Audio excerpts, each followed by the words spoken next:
Ladies and gentlemen, this is UX and this is Why the World Should Fear Dolphins, Not Shark by the channel Casual Geographics.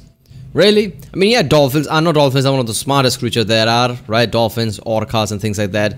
But dolphins would basically, you know, I guess screw with you, I guess bully you at a certain point. But, you know, shark would just plain out kill you. I don't know. I'm pretty sure he's gonna have really good points in this one, so it's gonna be fun. Remember, if you like my reaction, don't forget to like and subscribe. Check out the reaction and there's a link in the description. Check out the cards for different playlists, I guess. Check out the end cards in the end. And yeah, let's watch it. Dolphins have been known to play with themselves by wrapping live wriggling eels around their dolphin doorknobs. Oh, you know it gets worse. Dolphins will also divorce a fish's head from its body and then use the disembodied fish head as a fish light. There's videos. I'm not going to show you, but they're there. Dolphins can catch feelings for humans to the point where they get jealous. In 1994, a man got vibe checked so badly by a dolphin that he ended up dying of internal hemorrhaging. The reason? The dolphin saw him around some women that he liked and felt some type of way. The man broke his heart, so the dolphin broke his ribs and then punctured his lung for good measure. In 1965, Margaret Lowe was part of an experiment where we tried to teach dolphins English, and to get her dolphin to focus, the dolphin didn't apply, but he got a job. The experiment was cut short because it turns out unless it's shooting oil, Wait a minute, I thought that was some of the, Family Against South Park joke.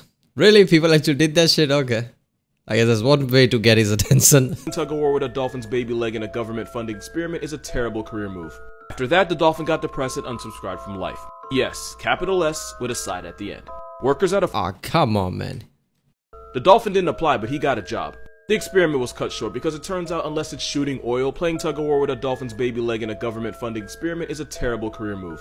After that, the dolphin got depressed and unsubscribed from life. Yes, capital S with a side at the end.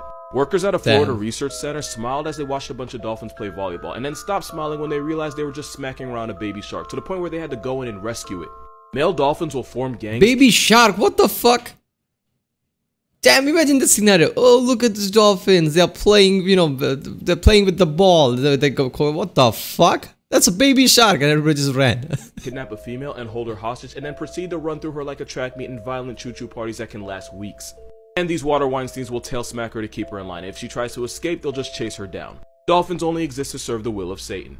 You say what you will about sharks, but Jaws would never. Okay, so yeah, I wasn't going to talk about this, but Hank brought it up, so I'm not responsible. Jaws is like, I'm gonna kill you with one of the most bloodiest mess you'll see. Dolphin's like, I'm gonna do more than kill you with the evil grin. So Jaws like, what the fuck? Hi, the children, this is the only warning you finna get. Okay, so I'm pretty sure the blowhole thing he's talking about is this godforsaken what the right here. So the fact here is that Amazon dolphins are believed to have, I'm gonna call it bowling. These dolphins are believed to participate in gay bowling matches, but instead of a lane, it goes down their blowhole. Now, in case you're confused about how dolphins, you know, dolphin, they kinda need that to breathe. So this is basically like taking one up the nostril and then feeling it in your lungs like Cali Green. Oh. And considering dolphins will use live eels and decapitated fish heads as toys, I had no problem believing this. Yeah. However, I was researching this because that's what my life has become, and I read that a dolphin research associate had said that he had never seen a dolphin violate another's blowhole like this.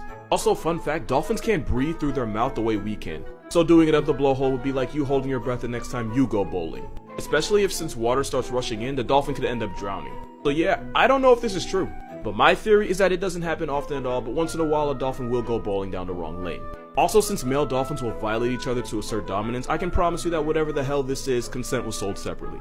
Also, if this has only ever happened once, it's already happened. Male dolphins would basically violate each other to assert dominance. That's very prison shit right there. Happened too often. Moral of this video, there is no safe way to explain my search history. Here's something about SpongeBob you probably didn't know. So you know how they live underwater, yet there's a whole beach for no reason? We were all like, how is there water underwater?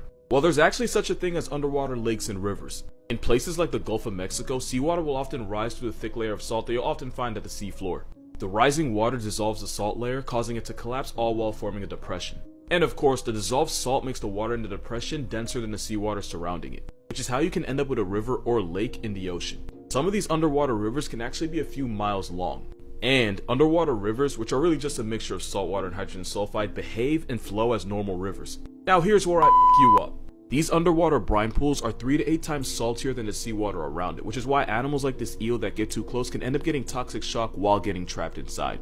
So in a weird way, it's actually possible for underwater animals to drown inside these brine pools. This eel got lucky, but normally most animals that mess around and get that close don't come out alive. Moral of this video, Hillenberg was a f***ing genius. And just because of this comment, I'm finna f*** y'all up. First of all, this is a giant Pacific... Wait a minute, what was the comment? And just because of this...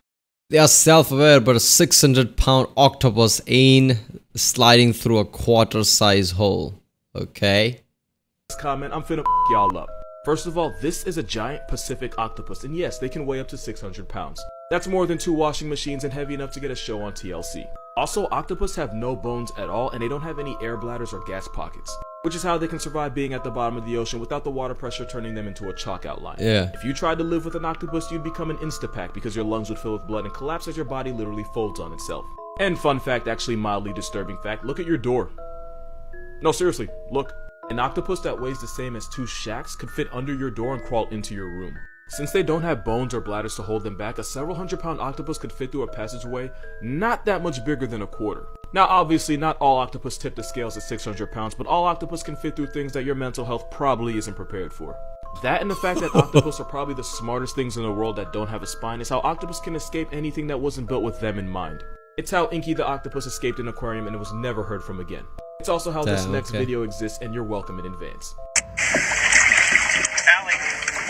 Whoa, whoa, whoa, whoa. He is kind of squeezing.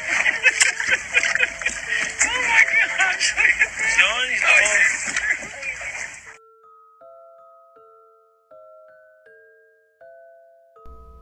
No, I'm not doing this alone.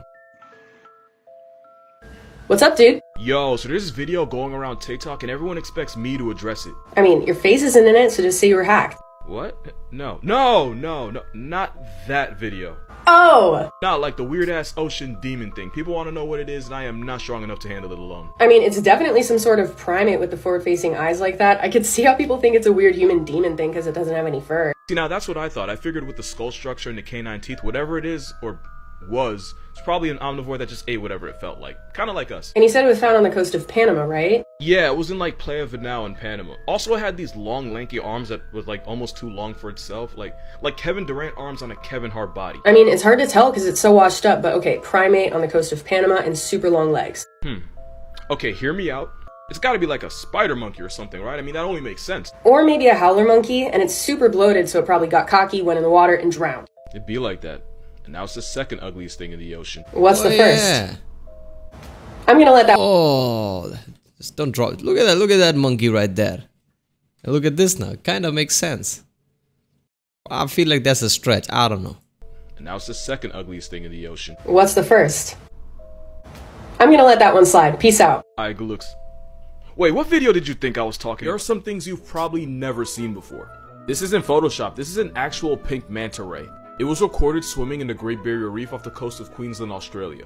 And apparently this pink UFO is the only known one in the entire world.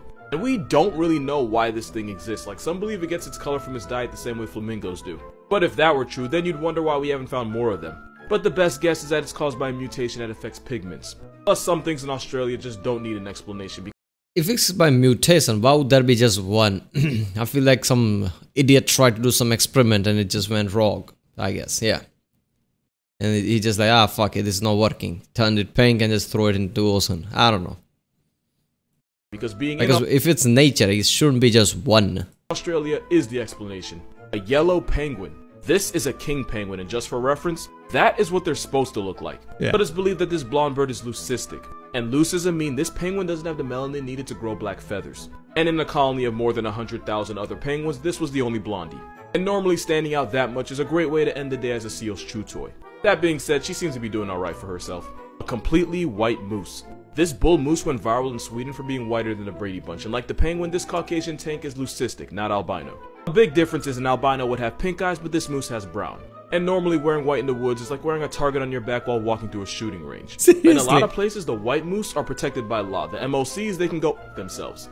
Fun fact, in Canada, it's illegal to take the life of a moose that's more than 50% white in color. You can be 7 feet tall with antlers and body odor and still have white privilege. Now, ain't that a Here are some more things that you probably never I don't seen. know why. I just knew that he's gonna go there. you can shoot a if you can shoot a moose if it's more white. It's like I knew he's gonna make that joke. Yes, that is a polka dot zebra. It was first seen in 2019 in Kenya when it was just a baby, and apparently it's the first of its kind to ever get caught on camera. The reason for this Klondike horse is because of pseudomelanism, which causes dark spots and stripes to cover most of an animal's body. And it's called pseudomelanism because this is what full-on melanism looks like. Zebras like this are so rare because without normal stripes, it's easier for them to get picked off by predators and they're more vulnerable to disease-causing flies. That being said, to my knowledge, it's still alive. Her name is Tira, and there she is with her mama. A white giraffe, aka proof that shiny Pokemon really do be out here. And just like the other animals, this giraffe has leucism, which causes it to lose most of its skin pigmentation. Because we simply refuse to have nice things, most Caucasian giraffes end up getting turned into trophies by— Oh god, so many things I didn't know about. I'm just learning in this one new video. Look at all the different type of— I know this is kind of a genetic defects and shit. But imagine people who are trying to find, I guess, mystical creatures and shit, just watches this kind of, seriously, see properly white giraffe. Like this sticks out like, holy shit, this is some kind of a fairy tale shit. Look at that, how white it is. It's properly milky white, right? So when somebody finds that, like, oh, it's not hard to think that people create different kind of myths based on this, right? I'm pretty sure people created a myth of unicorn because some white type of horse who had some kind of a growth on the head and just like, oh, look at that, that's unicorn. Poachers. You can tell a lot about a man by the animals he kills. The bigger and more rare the animal, the more likely he buys jockstraps from Baby Gat. But it's not all bad. To keep this snow white giraffe alive, rangers put a GPS tracking device on him so they could always watch over him. And now we have this snake right here. This is a piebald python, and piebald is when an animal has patterns of unpigmented spots on pigmented hair or skin, or in this case scales. An example would be this equality symbol of a horse, since the white parts are the unpigmented sections. If it helps you remember, the word piebald is because the white patches of skin or scales are considered the bald part. And you can actually own one since people started breeding piebald pythons as pets. I have no idea how long it took me to say that sentence. If you know someone that hates snakes, show them this baby piebald and watch how fast they fold. I can personally guarantee you it's cuter than any snake you've ever dated. According to zookeepers, here are the animals you actually have to worry about. Again, people are just basically making pets of predators like snakes, lions, crocodiles. I'm like, what the fuck? Tigers, leopards. That will go bad. Zebras are fundamentally problematic, and they cause as many injuries to zookeepers as any other animal. They're not just horses from Africa, they're Oreo donkeys that share an area code with lions, leopards, and hyenas. All that generational trauma has made zebras aggressive, stubborn, and worst of all, unpredictable. If a 900-pound male zebra has a temper tantrum, one kick can shatter your ribs and one bite can destroy nerves in your hand. Come on, man. Yeah, there's a reason we can ride horses but not zebras. Anteaters are dangerous for the simple fact that they're blind.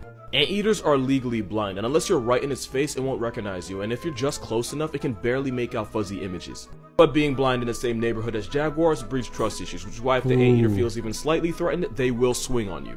Those hooked claws can easily tear through your arm, and if they manage to cut one of your arteries, it's— Okay, how fucked up is that when it comes to nature? Anteaters are blind and they're jaguars around. Jaguars of all. Up for you. One zookeeper in Argentina got put on the news after a giant anteater slashed her stomach open and she bled out. Yeah, they don't play. No, this is not a joke. It's because monkeys like tamarins are cute. So cute that some people forget that they have razor-sharp teeth that can break skin. That and the fact that people are dumb enough to stick their fingers in cages is why if you ask which animal sent the most people to the hospital in the Jersey Wildlife Trust, you'll see this ginger monkey's mugshot. What's a hill that you're willing to die on 1,000% of the time? Zebras are black with white stripes, and nobody ever believes me when I say it. I already know what you're gonna say before you say it, but hear me out. Their stomachs might be white, but that's just their fur. If you shave a zebra completely, their skin will be black. And if you think I'm lying, one of the only parts of a zebra without fur is its snout, and it's black enough to get a pass. But if you really want me to be a nerd about it, zebra fur grows from follicles that have melanocyte cells, which gives them their color. But the white part of a zebra's fur is where the melanocytes are deactivating, meaning it's only white because there aren't any pigments. Which means a zebra's default color is actually black. Which means this biracial donkey, which isn't a joke by the way, zebras are closer to wild donkeys than actual horses, just saying. The Oreo donkey is actually black but with white stripes. But honestly, I didn't even need to make this video. This one was voiced by Chris Rock. That's literally all the proof I needed. I know it's a small hill, but I'll still die on it. I love how he just took that guy's question and just created all this metaphorical answer with it. Oh, this is so good. Yeah, so we started with dolphins. Oh, I just saw the title, realized, yeah, dolphins, not shark. Yeah, I believe it. Yeah. Humans should definitely fear dolphins and sharks. Shark would just kill you. Dolphin would traumatize you and then kill you. So yeah, that was why the world should fear dolphins, not shark, by the channel Casual Geographics. If you like my reaction, don't forget to like and subscribe so I know which type of videos to react to more, I guess. Check out the reaction today, there's a link in the description. Check out the cards for play, and yeah, I'll see you next time.